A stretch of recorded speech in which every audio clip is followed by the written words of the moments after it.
Hey everybody, it's Yudi and welcome back to my channel. As a lot of you may know if you follow me on Instagram and on here as well, because I've been documenting it a little bit, I did have VSG surgery on July 13th.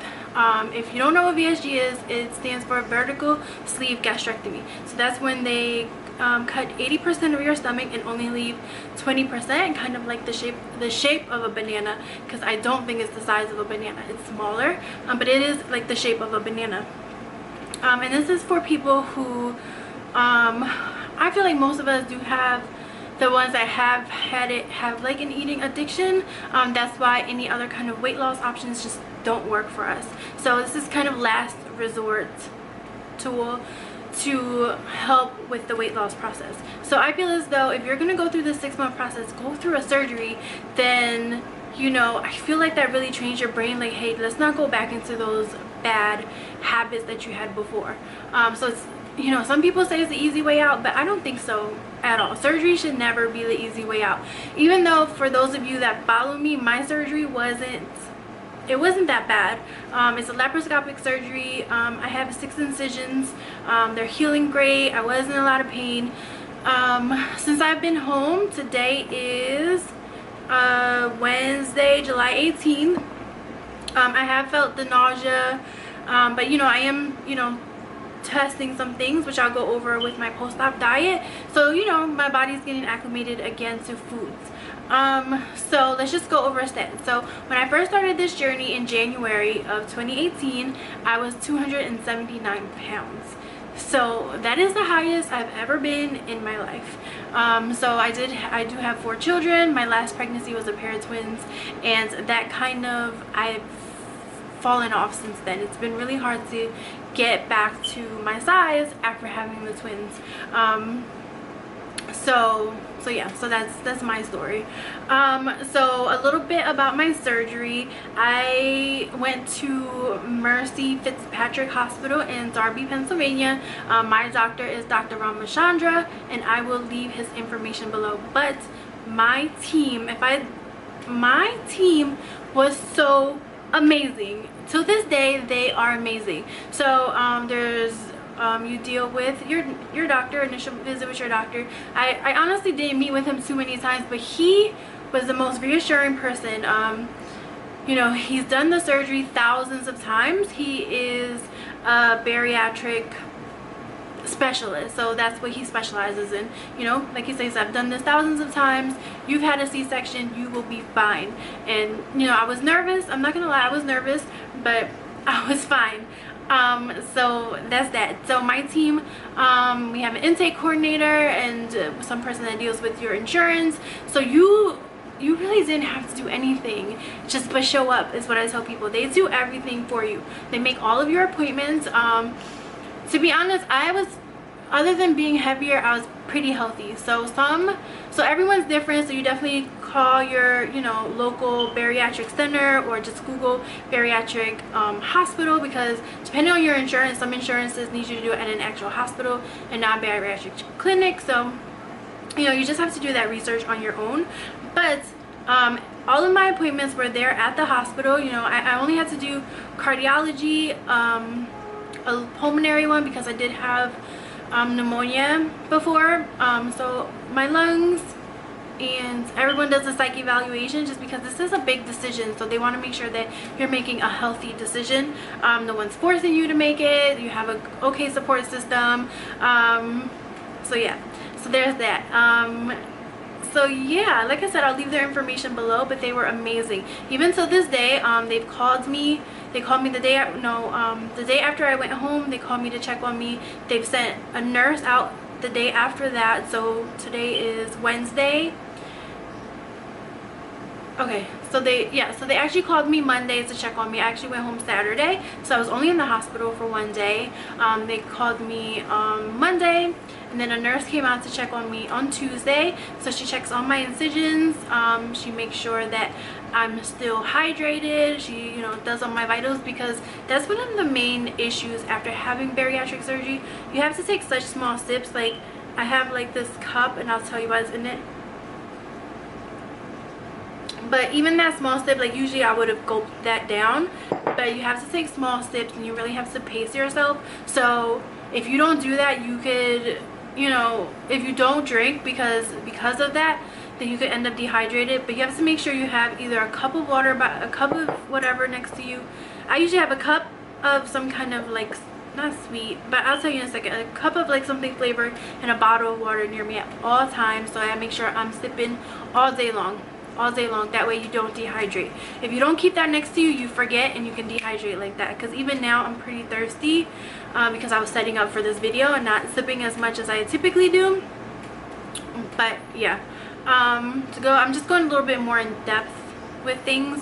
My surgeon seems to do things a lot different than maybe your surgeon may be doing it, or other people on YouTube, you know, their stories. So here's mine. So, you know, I went through the process, did my, I also had to do nutritionist classes once a month, which she was amazing. And then pre-op diet. My pre-op diet was only protein and vegetables. That's it, and water. That's it. You couldn't have anything else. You couldn't cheat, and that is so important to not cheat on your pre-op diet. The reason you're having a pre-op diet, it is one to clear out your stomach, but that's why you don't eat like 12 hours before your surgery, but also to shrink your liver. Your liver is so close to your stomach, they don't want to cut it during surgery, so they shrink it. That way you have a safe surgery. So do not cheat on your pre-op diet. If you feel like you're going to cheat on your pre-op diet, this is not the thing for you, because that means you're not dedicated. Okay, so I ate for a whole week grilled chicken over salad, grilled chicken and broccoli. I had some shrimp, some steamed shrimp, you know, as a protein, with salad. Everything was with salad, which I like salad because it's so versatile. And you do with like a light dressing, a vinegary based dressing, whatever. So here we go. I know I started with my stats and I got sidetracked. So my journey started January of 2018. I started at 279 pounds. Pre-op, sorry, I wrote this here. Okay, pre-op, so the day of my surgery, I was 261 pounds. Today, I'm 254 pounds, and my goal weight is like 160. We'll see how that goes, but that is my goal weight. So the purpose of this video is to actually go over my post-op diet.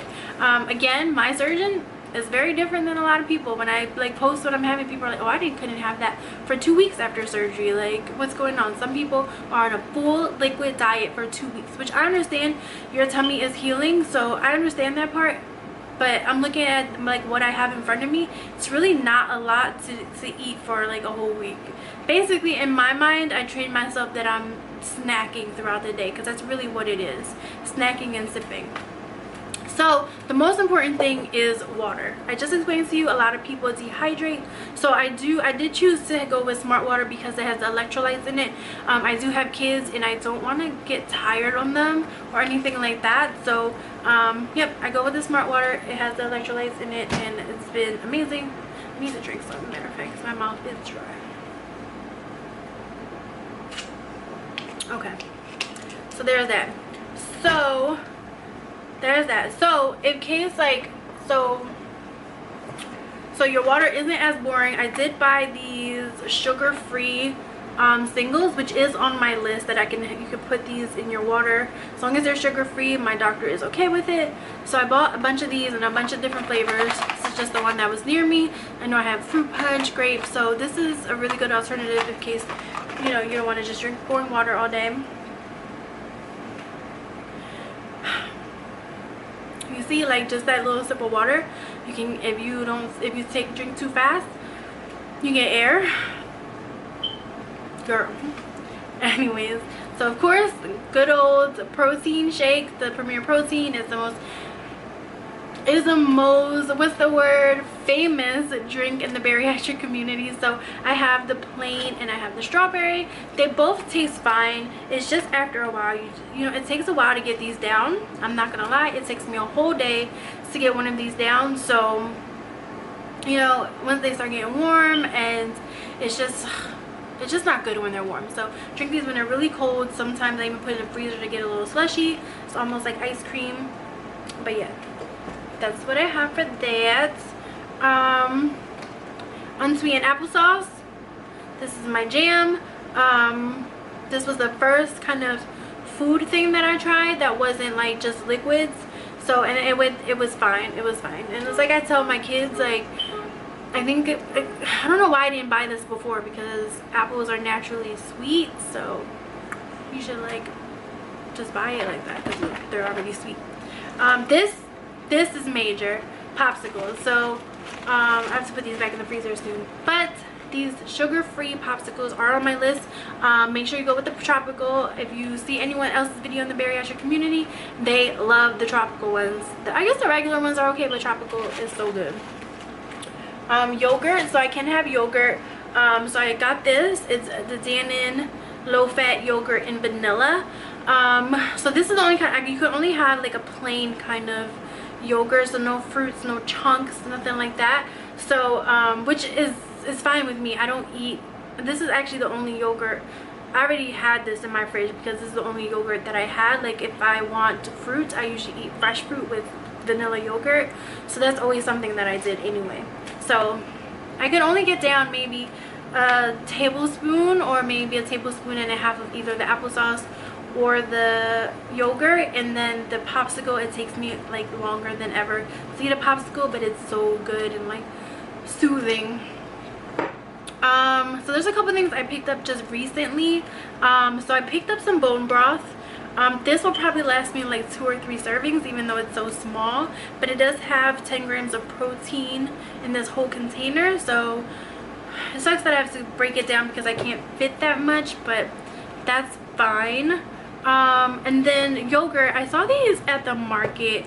They're not as low fat, but they have a good amount of protein in it. So this one is by the brand Siggy's, and if you can see, it has 15 grams of protein in this container.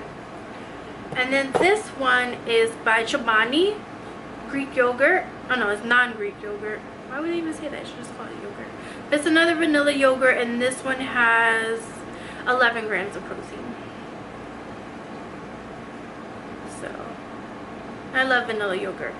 Another thing I can have is you guys already know, sugar-free pudding, which one of these lasts me 3 sessions, 3 meals. They're not really meals, but like I said, like 1 week post-op, that's what it feels like. It feels like you're taking little snacks throughout the day. Another thing that's on my diet that I haven't tried yet is creamy soup. We can only have the 98% fat-free, so I don't know how this is, but I got 2. One is by Campbell's. I got the cream of chicken, which I think I'm going to try this now for lunch. Cream of chicken, 98%. I don't know what's going on with my camera, but basically the last thing that I've been having, which has been my favorite, is this Turkey Hill Diet Green Tea. My best friend put me onto this. Well, one of my best friends put me onto this years ago. But this is like, I literally just pour this much and just have it like alongside with my water, just to have like something with some flavor, and it's been my favorite drink. So yeah, that's all that I've been having for my pre-op diet. I will share my post-op diet next week. Right now it's Wednesday, so I do start my post-op diet on Saturday. But basically, and I have my list in front of me, that's why I'm looking at it. So I can have sugar-free Jello, let's see, scrambled eggs, fat-free / low-fat cottage cheese or ricotta cheese, tuna fish with low-fat or fat-free mayonnaise, canned chicken breast also with low-fat or fat-free mayonnaise, which I don't think I'm gonna have either. I bought some salsa verde that I think would be really good as an alternative, so I'm going to mush it up really good, put a little bit of salsa verde on it, and have it that way. Chicken, turkey, fish, or seafood, you have to blend it up. It has to be mushy, basically the consistency of mashed potatoes. veal, pork, or beef. I don't really eat beef that often, and I'm not sure how easy it is to blend beef, and I don't eat pork at all, obviously. Unflavored protein powder, which I do want to pick up this week, but it's so that you can add to your food, which I didn't think about it until I read my week 2 post-op diet, so I can add it to like my soup. Some other things I can have on week 2 is berries, canned jarred fruit and water or natural juices, applesauce or other pureed fruit cups, cream of wheat, oatmeal. I can have oatmeal now. No, I can have cream of wheat and grits now. And that's something I've been too excited to try, so I have it, I just haven't eaten it.